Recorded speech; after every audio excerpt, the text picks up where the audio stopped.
DPR RI mempermainkan rancangan undang-undang perampasan aset tindak pidana korupsi. Di sisi lain, banyak sekali hakim-hakim di pengadilan negeri menerima suap dan membebaskan para koruptor. Bahlil Lahadalia, Menteri ESDM, menghambur-hamburkan uang. Pulang mudik lebaran saja menggunakan jet pribadi, hingga menghabiskan uang sampai miliaran rupiah.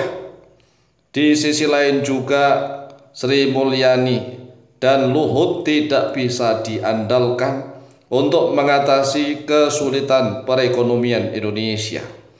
Lalu apa solusinya?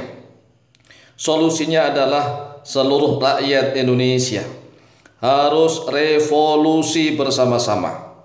Suarakan revolusi. Langkah pertama adalah bubarkan DPR RI. Karena sumber permasalahan adalah di Dewan Perwakilan Rakyat Republik Indonesia. Para anggota DPR RI mempermainkan rancangan undang-undang perampasan aset tindak pidana korupsi.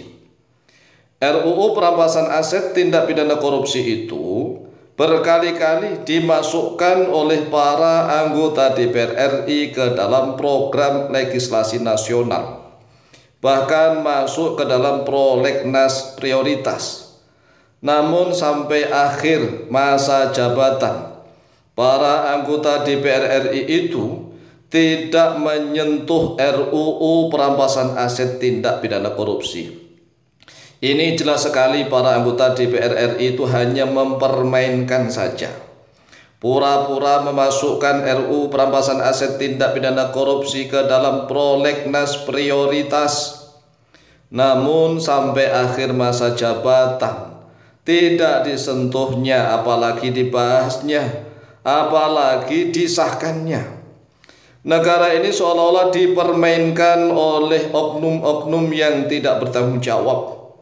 Mereka seolah-olah ini tidak lagi takut kepada Allah Azza wa Jalla.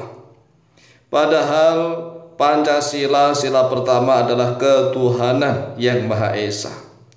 Namun mengapa seolah-olah para pejabat di negeri ini tidak takut kepada Tuhan yang Maha Esa? Mereka semuanya bebas bermain. Para hakim di pengadilan negeri juga begitu, membebaskan para koruptor hanya gara-gara menerima suap.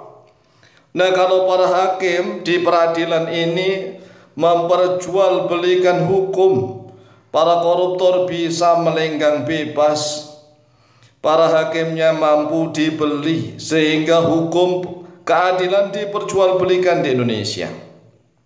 Baru-baru ini kan Pengadilan Negeri Jakarta Selatan menerima suap hingga 60 miliar rupiah.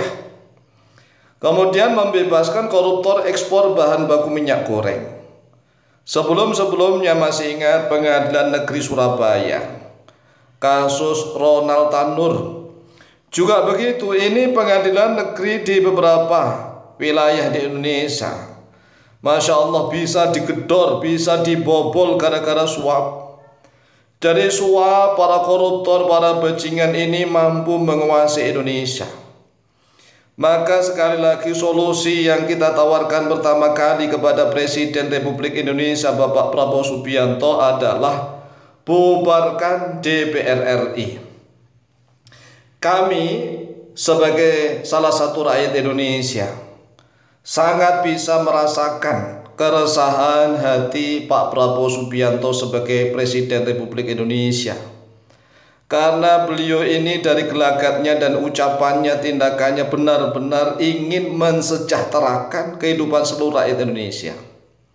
Namun sayang, sudah banyak sekali bajingan-bajingan, para bos-bos mafia, bandar-bandar judi, para orang-orang yang memang penjahat-penjahat kelas kakap, yang bermain kotor tetapi seolah-olah semuanya legal.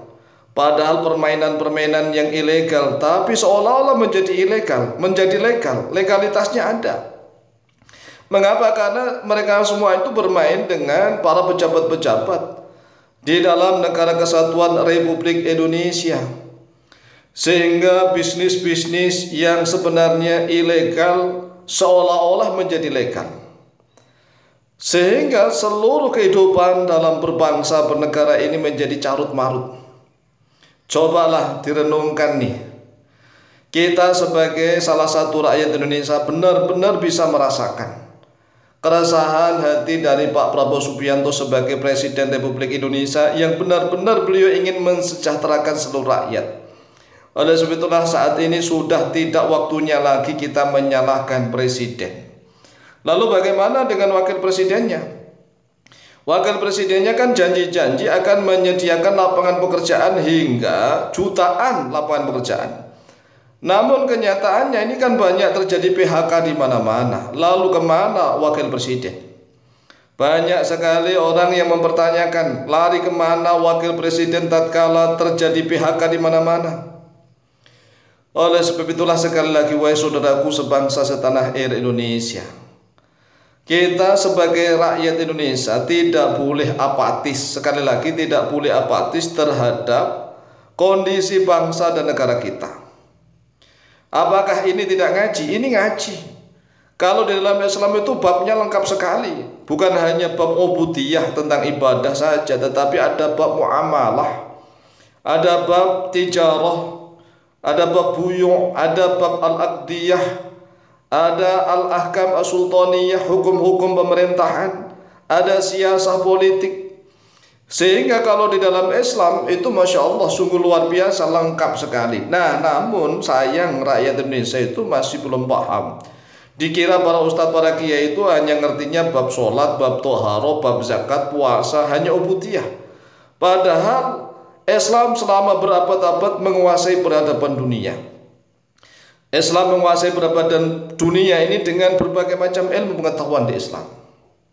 Nah, rakyat Indonesia saat ini harus menyadari bahwa kondisi ekonomi dunia sangat sulit, sehingga berdampak pada kondisi ekonomi Indonesia.